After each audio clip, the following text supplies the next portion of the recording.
পহেলা July 2025, July August গণ অভ্যুত্থানে শহীদ, আহত ও পঙ্গুত্ব বরণকারীদের জন্য দেশব্যাপী শাখায় শাখায় দোয়া অনুষ্ঠান। 2 থেকে 4 জুলাই দরিদ্র, অসহায়, দুস্থ ও ইয়াতিমদের মাঝে খাবার বিতরণ। 8 থেকে 15 জুলাই জামাত নেতৃবৃন্দ শহীদ ও আহত পরিবারের সাথে সাক্ষাৎ করবেন, মত বিনিময় করবেন এবং তাদের দোয়া অনুষ্ঠানে শরীক হবেন। কবর জিয়ারত সহ অন্যান্য পারিবারিক সহানুভূতি প্রকাশের জন্য বিভিন্ন এলাকায় সারা দেশে সফর করবেন।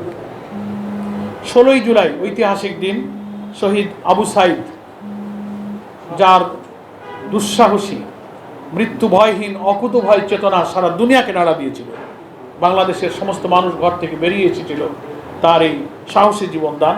সেই স্মরণে আমরা রংপুরে আলোচনা সভা এবং দোয়া অনুষ্ঠানের আয়োজন করেছি।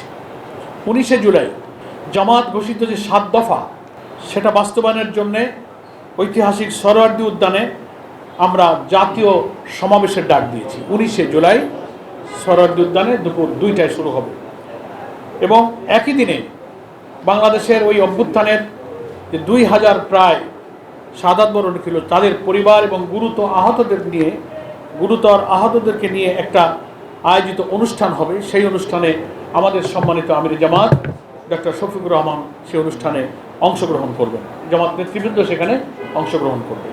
20 থেকে 24 জুলাই এই কয়েকদিন জুলাই আগস্ট গণ অভ্যুত্থানের মূল উদ্দেশ্য গণপ্রত্যাশা পূরণের লক্ষ্যে রাজধানী সহ বিভিন্ন শাখায় শাখায় সেমিনার, সিম্পোজিয়াম, সভা সমাবেশের আয়োজন করা হবে। 25 থেকে 28 জুলাই জুলাই আগস্ট গণ অভ্যুত্থানের উপরে ডকুমেন্টারি প্রদর্শন করা হবে এবং সাংস্কৃতিক অনুষ্ঠান হবে সারা দেশে। 29 এবং 30 জুলাই মহিলা এবং ছাত্রীদের উদ্যোগে বিভিন্ন শাখায় এবং কেন্দ্রীয়ভাবে আলোচনা সভা এবং দোয়ার অনুষ্ঠানের আয়োজন করা হবে। পহেলা আগস্ট একটি জাতীয় সেমিনারের আয়োজন করেছি আমরা। এখানে শহীদদের স্মরণে যে স্মারক আমরা প্রকাশ করেছি বাংলায় 10 খণ্ডে, সেটারই ইংরেজি এবং আরবি অনুবাদ, তার মোড়ক উন্মোচন করা হবে ইনশাল্লাহ ওই দিন পহেলা আগস্ট এই জাতীয় সেমিনারের মাধ্যমে। 1 থেকে 3 আগস্ট ছাত্রদের উদ্যোগে আলোকচিত্র প্রদর্শনী কর্মসূচি পালন করা হবে।